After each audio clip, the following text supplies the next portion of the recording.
Sir MV की दूरदर्शिता के परिणाम स्वरूप मैसूर में प्राथमिक शिक्षा को अनिवार्य बनाया गया और लड़कियों की शिक्षा के लिए पहल की गई।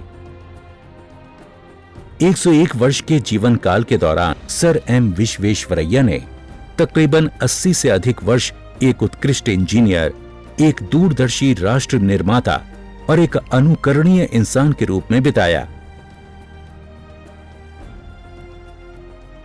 सर एमवी ने 20वीं सदी के पहले दशक में योजना मॉडल की बात कही।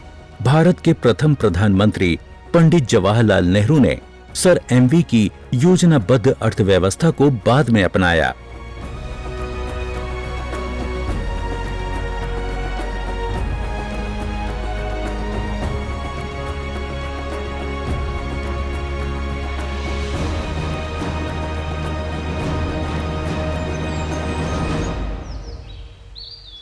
सर एमवी उन लोगों में से एक थे जिन्होंने भारतीय विज्ञान संस्थान में धातु कर्म विभाग, वैमानिकी, औद्योगिक दहन एवं इंजीनियरिंग जैसे अनेक नए विभागों को आरंभ करने का स्वप्न देखा था। विज्ञान एवं समाज की सेवा करने वाले संस्थान के रूप में पहचाने जाने वाले भारतीय विज्ञान संस्थान ने विश्वेश्वरैया को पंडित जवाहरलाल नेहरू एवं सर सीवी रमन के साथ मानद फेलोशिप प्रदान की थी। सर एम विश्वेश्वरैया सन 1923 में आयोजित भारतीय विज्ञान कांग्रेस के अध्यक्ष भी रहे थे। कर्नाटक में ही बेंगलुरु से उत्तर पश्चिम की ओर तकरीबन 260 किलोमीटर दूर जाने पर स्थित है भद्रावती, जो शिमोगा जिले में भद्रा नदी के तट पर बसा है। भद्रावती को सर एम विश्वेश्वरैया द्वारा चुना गया क्योंकि उनका मानना था कि औद्योगिक उद्यम की स्थापना और उसकी प्रगति के लिए स्टील बुनियादी घटक है। केम्मनगुंडी में आयरन का पाया जाना भद्रावती के चयन का प्रमुख कारण रहा। चूना बाड़ीगुंडी से आता था, डोलोमाइट शंकरगुड्डा में उपलब्ध था और शिमोगा के जंगल में काठ कोयला प्रचुर मात्रा में उपलब्ध था। विद्युत के लिए वहां जोग झरना हमेशा से ही था। इन सभी आधारों के साथ Mysore would distillation and iron works नामक अद्वितीय औद्योगिक इकाई स्थापित की गई और जल्द ही पास के जंगलों से प्राप्त लकड़ियों को आसवन के द्वारा काठ कोयले में बदला गया। सर एमवी के निवेदन पर भारतीय विज्ञान संस्थान में लकड़ी के ध्वंसात्मक आसवन यानी डिस्ट्रक्टिव डिस्टिलेशन प्रक्रिया का विकास किया गया। काठ कोयले का उत्पादन करने का एक अहम कारण था क्योंकि वांछित उत्पाद कच्चा लोहा था। वात्या भट्टी में कोयले की उपस्थिति में लौह अयस्क कम नहीं होता था क्योंकि कोयला यौगिक से ऑक्सीजन को दूर रखता था और कोयला उपलब्ध नहीं था। इसका काम किया काठ कोयला ने, जिसकी भूमिका बहुत कुछ कोयले के समान थी।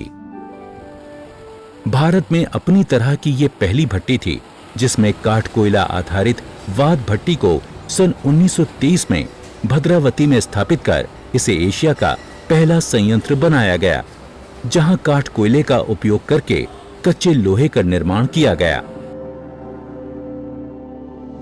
भद्रावती में उत्पादित कच्चे लोहे के इन विशाल भंडारों का उपयोग विभिन्न वर्गों के लौह और इस्पात के निर्माण में किया गया। लेकिन उत्पादन के कुछ वर्षों के बाद उद्यमहीनता के कारण घाटा होने लगा। मैसूर के महाराजा के पास सर मोक्षगुंडम विश्वेश्वरैया के अलावा कोई दूसरा विकल्प नहीं था। लेकिन उस समय वो मैसूर के दीवान पद से सेवानिवृत्त हो गए थे। फिर से सर मोक्षगुंडम विश्वेश्वरैया एक समस्या के हल के लिए आगे गए। मैसूर के दीवान कृष्णराज जयाचाम राजेंद्र वाडेयार के निमंत्रण पर सर एमवी ने मैसूर इस्पात कारखाने को उबारने के लिए बने बोर्ड के अध्यक्ष पद का दायित्व निभाया।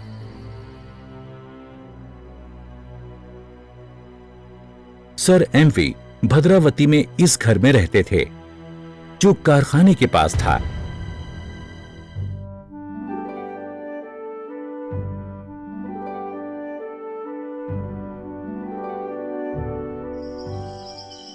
सेवानिवृत्ति के बाद इसी घर में रहकर सर एमवी ने स्टील कारखाने से संबंधित तकनीकी समस्याओं को हल किया।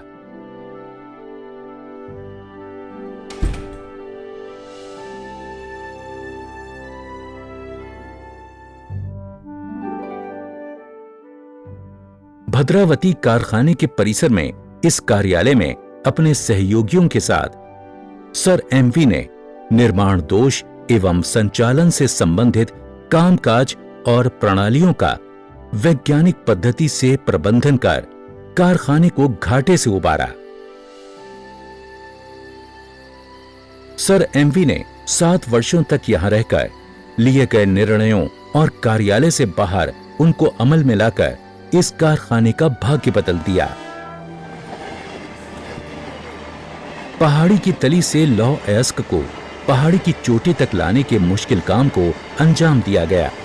खनखनाती आवाज के साथ अयस्क को ट्रामवे से भद्रावती तक लाकर इस गड्ढे में डाला जाता, जहां से इन्हें संसाधित करने के लिए उठाया जाता और औद्योगिक उत्पादों में उसे ढाला जाता था, जिससे राज्य की विकास में अभूतपूर्व वृद्धि हुई।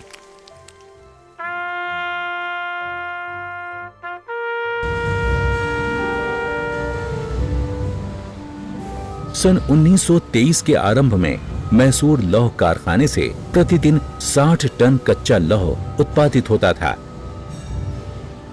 भद्रावती के लोहे की कीमत अमेरिका के कच्चे लोहे की कीमत से भी कम थी, चाहे कीमत में भारत से अमेरिका के परिवहन शुल्क को भी शामिल कर लिया जाए।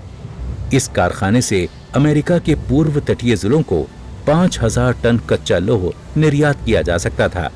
दूसरे विश्व युद्ध के आगाज के साथ ब्रिटिश सरकार को इस कारखाने का महत्व समझ में आया। उस समय इसके उत्पादों से उन्हें युद्ध के दौरान काफी मदद मिली। भद्रावती को जल्द ही भारत का बर्मिंघम कहा जाने लगा।